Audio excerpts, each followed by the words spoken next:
২৬-এর বিধানসভা নির্বাচনের আগে বাংলায় নির্বাচন। আগামী ১৯ জুন নদিয়ার কালীগঞ্জ বিধানসভা উপনির্বাচনের দিনক্ষণ ঘোষণা করল নির্বাচন কমিশন। তৃণমূল বিধায়ক নাসিরউদ্দিন আহমেদের মৃত্যুতে ওই কেন্দ্রে উপনির্বাচন হচ্ছে। কালীগঞ্জ ছাড়াও ভোট গ্রহণ করা হবে গুজরাটের ২টি, কেরল ও পাঞ্জাবের ১টি করে বিধানসভা কেন্দ্রে। আর ৮ মাস পরে নোটিফিকেশন ছিল, না করলেই পারতেন। জুনের ২৩ তারিখে যিনি বিধায়ক হবেন তিনি শপথ নিয়ে বিধায়ক হিসেবে কাজ শুরু করবেন জুলাইতে।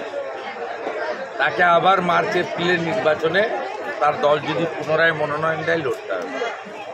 এতে wastage of time, wastage of money. একসঙ্গে নির্বাচন করলেই ভালো হতো, কিন্তু ইলেকশন কমিশনের নিজস্ব রুল রয়েছে। পশ্চিমবঙ্গ সহ ৪ রাজ্যের বিধানসভা উপনির্বাচনে ভোট গ্রহণ করা হবে ১৯ জুন, ভোট গণনা ২২ জুন।